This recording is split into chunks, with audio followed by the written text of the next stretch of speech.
It took a biosphere to make this book. So, John Allen, who is my close friend, dear friend and colleague for many, many years, has brought together he has quite the eclectic approach. He's a metallurgical geologist, Harvard Business School graduate with honors, poet, playwright, naturalist, ecological thinker, a profound world traveler. He's in the Million Mile Club with American about a decade or so ago. He says that we say that he lives in low Earth orbit when we ask where he lives. He's a world traveler and student of human culture and history. He's taken his visions of new ways of living and put them into practice in cutting-edge projects around the world. And tonight he's going to read some selection from some of the book for us. Some people would like if you could say what page number you're reading from, because they were following from the book. So John Allen.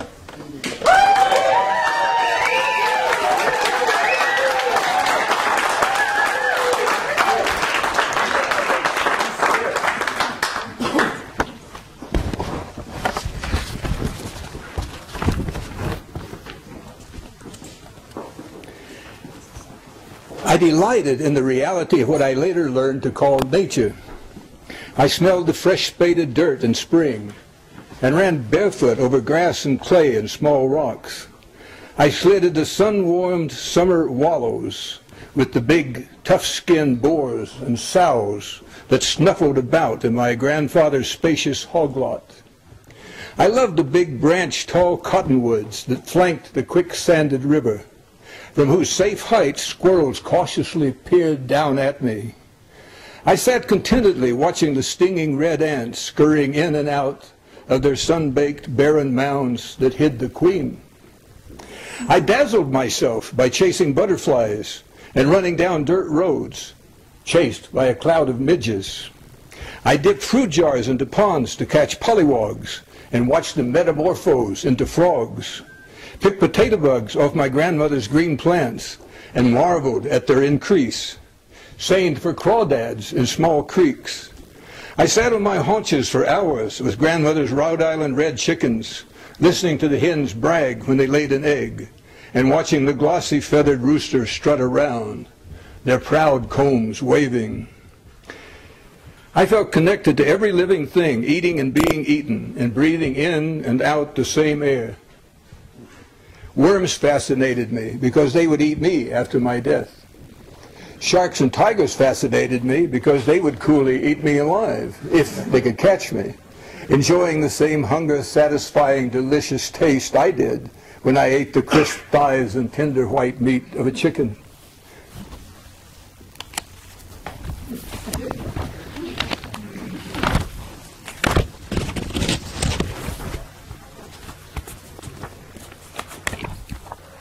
I began to catch on about how to relate me to the biosphere in 1953 when I took a course in historical geology taught by Professor Ben Parker at the Colorado School of Mines. Scorning all rhetorical devices, he stated flatly that around the great spherical core of the planet Earth there existed a sphere of rock, a sphere of water, a sphere of air, and a sphere of life, a biosphere. He further asserted that all these spheres' interrelated history produced constant and vast changes.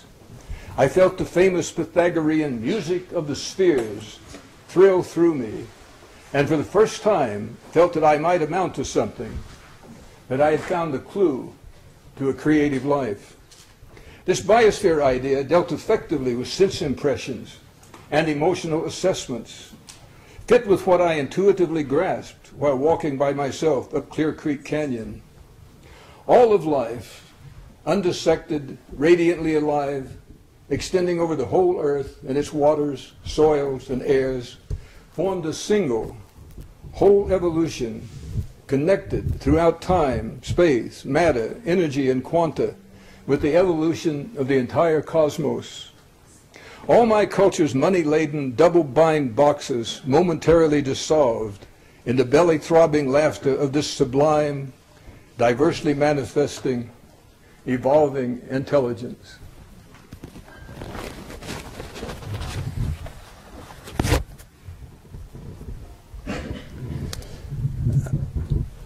This is after the completion of the 2-year mission at Biosphere 2. So the first time I'm getting to go in and see it myself since it started.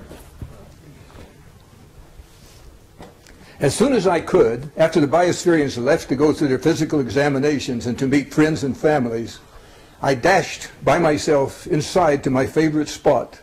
Oh, page 264. Sorry, Tango. There's one specially included for the Biospherian system contemplation.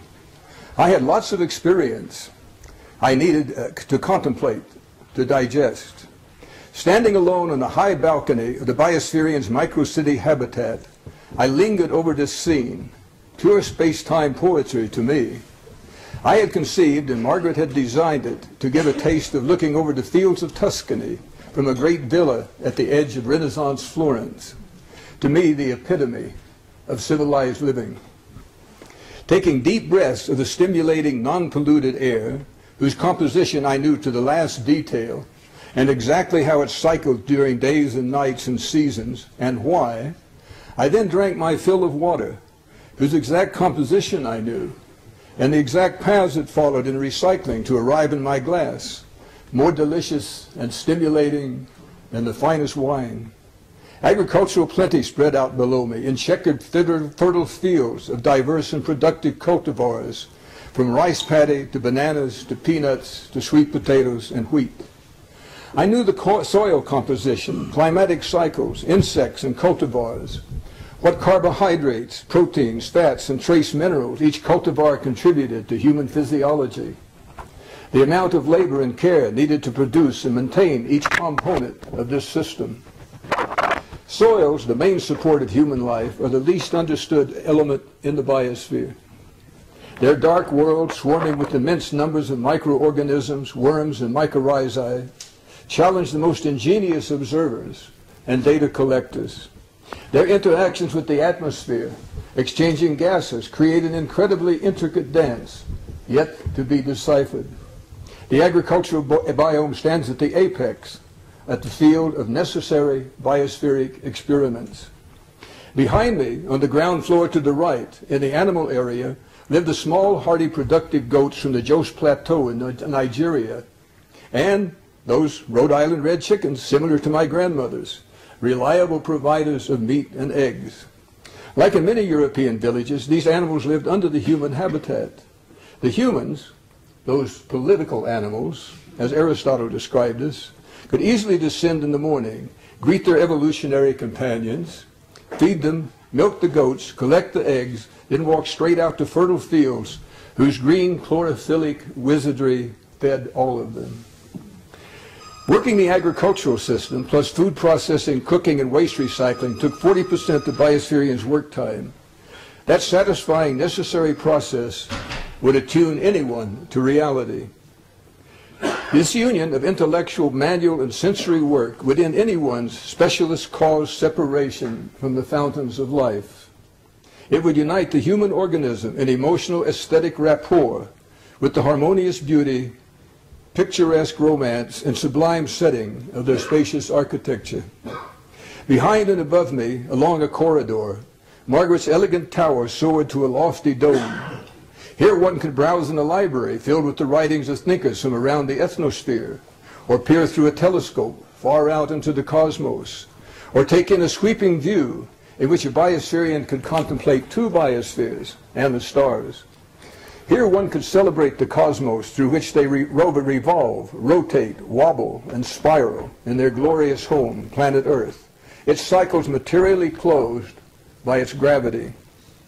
Through the glass floor of the library, one could gaze straight down 60 feet to where biospherians brought crops in from the fields, and whose loving transformation into cuisine linked contemplation and sweat. In that book-lined dome, I gazed out through the Platonic, Fullerian, Augustinian geometry of glass walls and ceilings to rugged mountains and deserts, and up into the blue, light-laden sky. Rolling my eyes to the left, I caught glimpses of the great continental biomes, tropical desert, savanna, and rainforest. The graceful double-inflected domes of the lungs flanked the biosphere, protecting its atmospheric pressure while automatically maintaining equilibrium with local weather vagaries. Refreshing waves lapped over the coral reef on the other side of the savanna, below the plunging cliff. The dark, life-filled mangrove marsh lay beyond the coral reef. I looked forward to strolling down the sandy beach, stroked by its gently wafting breeze, and taking a meandering swim through the symbiotic corals. I felt this moment's taste of the harmony of techniques, life, and culture intimated how life should and could taste for all humans, as home in their cosmos, their biosphere, at peace with their destiny. I ran up steps 2 at a time to the all-electronic offices of the great command center, softened by 100% natural wool rugs and wall panels donated by the Wool Bureau, with its state-of-the-art computers donated by Toshiba. Each biospherian had access to video, computer, and telephone communications. They stayed in contact with our scientists, artists, and their friends. I looked in at Roy Walker's thoroughly equipped and simple-to-operate medical laboratory. I thought how every neighborhood should have one of these. What a practical way to reintroduce the general practitioner of old, the doctor who knew everybody, but who also possessed all modern techniques and apparatus right there in their own shop. I looked in at Mark Vantella's machine shop, in which everything mechanical in the technosphere of Biosphere 2 could be repaired. Here's a recurrence of the ingenious Yankee garages of Henry Ford or the Wright brothers. I grew on the spotless analytical laboratory. Every city, neighborhood, and village ought to have one of these too, and end its dependence on some remote bureaucracy. Then one could quickly measure any change in one's water, air, food, soil, or other chemical vector. I sat down at the polished granite table in the dining hall, then gazed straight into the rainforest with its waterfall, which I had molded in the nose of Guyana, where Sir Arthur Conan Doyle had located his lost world, a place highly favorable for evolving new life forms. I visited the theater space where the Biospheres had danced, made videos, played music, and celebrated. Then and there, I made my own Dionysian dance, the Biosphere 2. I could hold back no longer. Moving very quickly now, I descended into the technosphere, placed underground in order not to waste valuable sunlight that could be used by the Biosphere. I followed the long pipes carrying water, emulating underground streams and caverns of the earth. I reached the marvelous cave-like lungs that Bill Dempster had designed, that expanded and contracted beneath their serene domes, keeping the inner and outer atmospheres in perfect balance, preventing any explosion or implosion resulting from pressure. There, standing under 17 tons of steel and rubber, riding up and down solely on air, was one of the perfections of engineering. I stood silent at the edge of the underground lake that produced a reservoir for Biosphere 2's hydrosphere.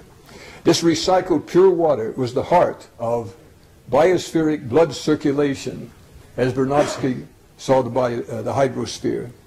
Satisfied that the vast technical system was still in working order after the 2-year experiment, I dashed back to the rainforest, climbed to the top of the rainforest waterfall to breathe the pristine air of the cloud forest, then slowly climbed down the other cliff in the Varzea, riverine bioregion.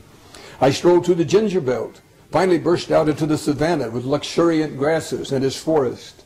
Then I paced carefully onward through the Mexican thorn forest, a bioregion that always transports me into shamanic states. I glided into the desert. It had been included despite the fact that its low biomass and slow turnover rate meant it did not contribute much to Biosphere 2's flow of materials and energy. Nonetheless, deserts play such an important role in the evolution of Biosphere 1, I refuse to leave them out. For one thing, they contribute so much to human thought and art, and for another, it's essential to measure their interactive contribution to the other biomes to attain a real model of biospheric understanding. With increasing excitement, I made my way through the flourishing mangrove marsh biome, remembering adventurous times in Belize and Fiji, lost in the tangles of those magnificent root systems. They can prosper in such a wide range of salinity, and they host a multitude of life forms, especially the all-important invertebrates. At last, I treated myself.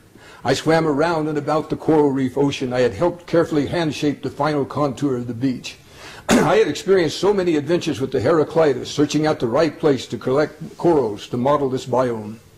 This reef had required perhaps the most careful measurements, observations, and management of all the wilderness biomes, and it had survived and increased although several experts had predicted a rapid demise. I had modeled this wilderness ecoscape on vivid memories of my great African walk in the first months of 1964. Biosphere 2 recapitulated ecosystems from the mountains of the moon, down the escarpment, to the savanna, to the desert, to the marshes and coral reef around them, the then still Dow-rich old Swahili port of Mombasa, where Heraclitus had anchored. One of my heroes, the great explorer Richard Burton, had many adventures in those ecoscapes. On its edges, the Leakeys had discovered the origins of humanity to be not from the apes, but from offshoots of the more gracile Australopithecine. Page 293. My dream. 20 years from now, every country will have their own biosphere. Each biosphere will reflect the biomes in that country. For example, China would have a rainforest based on Yunnan, a coral reef from the China Sea, grasslands from the north, desert from Mongolia, a marsh from the coast, and agriculture from each of its various farmlands, and a human habitat representing the ultimate Shanghai or Beijing communications, technical, theater, cuisine, research, layout. The same will be true for Great Britain, France, Russia, United States, Australia, Brazil. These biospheres will be open to public view, their scientific papers available to all. Those who manage these biospheres and those working at its supporting research centers will form a school producing practical graduates who understand the biosphere. They constitute a cadre to work within governments, corporations, nonprofit organizations, and popular movements to ensure human progress makes a synergy with Earth's biosphere. Some of these graduates will become members of the core groups working to understand possibilities for biospheres on Mars, Moon, and in space. This work will contribute to understanding the glorious uniqueness of our planet Earth. These biospheres will demonstrate the ways that technosphere and ethnosphere work together with biosphere.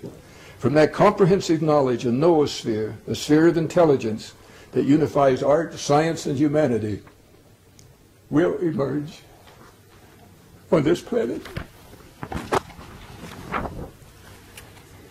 As for me, like all of us humans, I came from and will return to the biosphere, which itself will co-evolve billions of better adapted me's.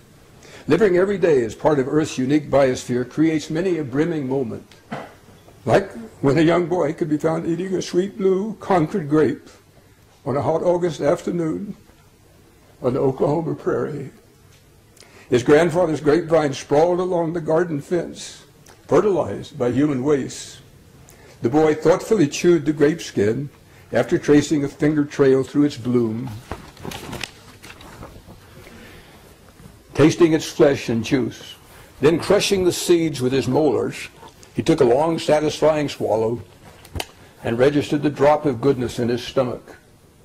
He licked his lips, selected the next sphere, making the dexterous twist off with thumb and fingers, and would not stop till the cluster of blue spheres under the yellow sun in a garden of green dropped its skeleton to the ever richer soil from which it emerged.